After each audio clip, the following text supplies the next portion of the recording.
안녕하십니까. 수구시사이버대학교 한국어교육학과의 장주영 교수입니다.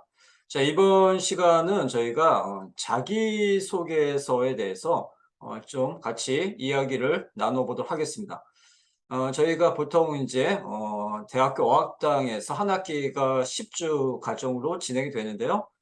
보통 이제 첫날에 이제 우리 반 학생들을 만나게 됩니다. 그래서 보통 첫날이 많이 좀 설레는 것 같아요. 많이 설레고 약간 긴장도 되고, 그것은 경력이 많으신 선생님이나 경력이 많지 않은 선생님 모두 다 똑같은 것 같습니다. 경력이 많아도 뭔가 새 학기가 시작되면 좀 설레고요. 약간의 긴장도 갖게 되는 것 같습니다. 그래서 우리 반 학생들이 어떤 학생들이 오는지 이제 새로운 얼굴들을 대부분 만나거든요. 그렇기 때문에 뭔가 조금 설레고 긴장되고 하는 것 같습니다.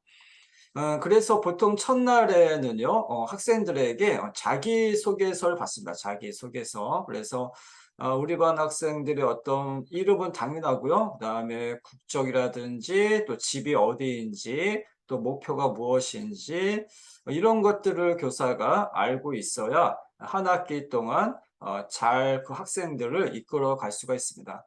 그래서 자기소개서를 첫날에 꼭 받으셔야 되는데요. 그렇다면 자기소개서에는 어떤 내용을 담으면 좋을까요? 일단은 여기 양식을 보시면 성명이 들어가야 되겠죠. 그리고 이것은 1급 학생의 자기소개서 샘플 양식입니다. 그래서 1급은 아무래도 한국어를 하나도 모르는 상태이기 때문에 뭐 영어라든지 뭐 중국어라든지 뭐 일본어, 뭐 베트남어 이렇게 아니면 몽골 학생들이 있으면 몽골어 이것을 좀 번역을 해서 받아야 됩니다. 일단 한국어는 쓸 수 없는 상태이기 때문에 1급이 뭐 예를 들어서 뭐 2급, 3급 이렇게 중고급으로 올라갈수록 그 학생들은 한국어를 어느 정도 하니까 뭐 어느 정도 한국어를 써서 받을 수가 있는데 1급은 그것이 안 되기 때문에 이제 학습자의 모국어로 번역을 받아야 됩니다. 그래서 뭐 영어, 중국어, 일본어, 뭐 베트남어, 러시아어 이렇게 받아야 되고요. 그래서 그것은 나중에 좀 이렇게 좀 행정적으로 번역을 해줄 수 있는 분에게 좀 부탁을 해야 됩니다. 그래서 이것은 이제 간단하게 쓰는 거니까요. 내용이 많지 않고 간단하게 쓰는 거니까 그 언어를 할 수 있는 뭐 선생님이나 아니면 뭐 행정 직원에게 부탁해서 이것을 번역해서 이렇게 받아야 됩니다. 아니면 뭐 잘 아는 뭐 중급이나 고급 그 언어권 학습자 학생이 있으면 그 학생에게 부탁을 해도 되고요. 그래서 일단은 1급에서는 번역을 해서 받아야 됩니다. 그래서 성명, 그다음에 국적, 그다음에 직업은 보통 이제 학생이지만 또 연령대가 좀 있으신 분들이 가끔 있거든요. 그러면 이제 자기 나라에서 어떤 직업이 있었는지, 또 전공, 대학교를 졸업한 학생들도 있을 수 있거든요. 특히 일본 학생들이 그런 학생들이 많습니다. 그래서 이것은 언어권마다 약간씩 차이는 있고요. 4번 보시면 이제 기본적으로 전화번호, 한국에서 전화번호 이것을 꼭 받으셔야 됩니다. 그래서 학생하고 이제 또 이렇게 연락을 해야 되기 때문에 요즘 뭐 카톡도 연락하지만 기본적으로 핸드폰 번호 없으면 만약에 집 전화번호, 하여튼 뭔가 연락이 될 수 있는 그런 번호를 받으셔야 됩니다. 아니면 그 학생이 뭐 개인적인 사유로 핸드폰이 없다고 한다면 그 학생과 연락이 되는 친구라든지 아니면 뭐 친척이나 가족이나 하여튼 뭔가 또 이렇게 연락될 수 있는 사람의 전화번호 꼭 받으셔야 됩니다. 그렇지 않으면 나중에 정말 필요할 때 연락을 못하는 경우가 생길 수 있기 때문에 꼭 전화번호를 받으셔야 되겠고요. 그 다음에 이메일도 받으셔야 됩니다. 근데 보통 요즘에는 이제 카톡으로 다 이렇게 좀 이렇게 저희가 소통을 하고 있는데요. 그래도 기본적으로 좀 받아야 될 것은 다 받아야 됩니다. 전화번호, 이메일.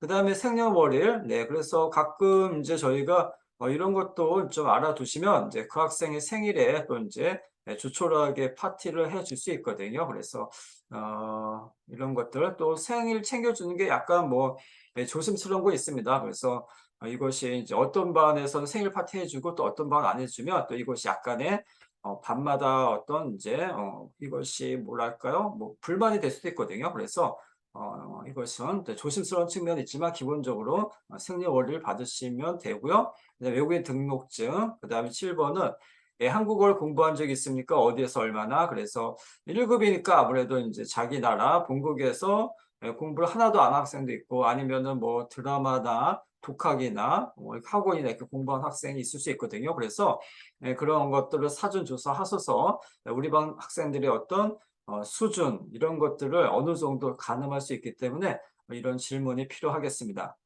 자, 그리고 8번은 어느 나라 말을 할 수 있습니까? 공부한 적이 있습니까? 그래서 어떤 외국어 경험이 있는지, 그 한국어 외에 다른 언어를 공부한 적이 있는지. 왜냐하면 그 어떤 다른 언어를 공부를 해봤다라고 하는 것은 뭔가 외국어를 배울 때 어떤 어려운 점, 힘든 점 이런 것들을 미리 경험했기 때문에 한국어를 배울 때에도 아무래도 그런 것들을 좀 고려하면서 학생이 한국어를 배울 수 있겠습니다. 자, 그다음에 9번은 목표죠. 왜 한국어를 배우려고 하십니까? 대부분 이제 학생들이 유학 목적으로 많이 옵니다. 이것도 역시 언어과마다 약간 차이는 있어요. 그래서 유학 목적, 취업 목적, 아니면 그냥 뭐 이제 취미로 배운 학생도 있고요. 또 어떤 학생은 뭐 토픽, 한국어 능력 시험을 좀 잘 보고 싶어서 하는 경우도 있고, 그 다양한 목적이 있기 때문에 그런 것들을 좀 파악을 하셔야 되고요. 그다음에 자신의 성격 어떻습니까? 네, 성격도 좀 알아볼 필요가 있어요. 대부분 요즘 학생들이 좀 이렇게 내성적인 편입니다. 그러니까 예전보다 물론 이제 예전에도 내성적인 학생들이 없었던 건 아니지만 좀 최근에 더 그런 어떤 내성적인 학생들이 더 많아지는 것 같습니다. 그래서 수업 때 교사가 어떤 그런 수업 분위기를 이끄는데 약간은 좀 어려운 측면이 있어요. 학생들이 너무 조용하다 보니까. 그래서 우리 반 학생들의 성격이 어떤지 이것도 한번 확인해 보실 필요가 있겠고요. 그다음에 11번 자신의 취미, 특기, 장래희망은 무엇입니까? 그래서 뭐 취미, 특기. 그래서 어떤 학생들은 뭐 그냥 없어요 이렇게 쓴 학생도 있는데 뭔가 좀 구체적으로 하나라도 써보게 하고 아니면 이번 시간에 없더라도 한번 생각해 볼 수 있는 시간을 갖도록 하면 좋겠습니다. 그리고 12번 수업에서 바라는 점 무엇입니까? 대부분은 뭐 학생들이 뭐 재미있게 했으면 좋겠다. 뭐 이렇게 얘기를 많이 하는 편입니다. 그래서 또 뭐 한국어를 뭐 잘하고 싶다 이렇게 그래서 그런 것들을 좀 이렇게 받으셔서 한번 읽어보시면 우리 반 학생들의 어떤 특징이라든지 학생들이 원하는 거 이런 것들을 이제 교사가 앞으로 한 학기 동안의 수업의 어떤 방향, 흐름 이런 것들을 좀 어느 정도 조금 이렇게 참고할 수 있거든요. 그래서 첫날에 자기소개서 이것을 꼭 받으실 필요가 있습니다. 자, 그래서 오늘은 저희가 한 학기 시작할 때 설레는 마음으로 학생들을 만나고 그리고 우리 반 학생들이 어떤 학생들인지 교사도 이제 궁금하거든요. 또 학생들도 우리 반 선생님 어떤 선생님도 궁금해 하듯이 똑같습니다. 또 친구는 어떤 친구들이 왔는지 다 똑같습니다. 그래서 교사는 일단은 우리 반 학생들 한 12명에서 15명이 되는 학생들의 어떤 그 특징, 특성 이런 것들을 좀 파악을 하셔야 되기 때문에 첫날에는 꼭 자기소개서를 받으셔야 되고요. 그리고 이제 항목들은 이런 항목들을 받으셔야 됩니다. 그리고 이것을 토대로 해서 선생님들께서도 좀 학생들에게 궁금한 거, 학생들의 어떤 그런 좀 알고 싶은 점을 질문하시면 앞으로 한 학기 동안 이렇게 수업을 진행하는데 많은 참고가 되실 것입니다. 네, 자, 그러면 오늘은 저희가 학기 첫날 자기소개서 양식, 학생들에게 어떻게 자기소개서의 어떤 내용이나 양식을 받으면 좋을지 양식을 샘플을 살펴봤습니다.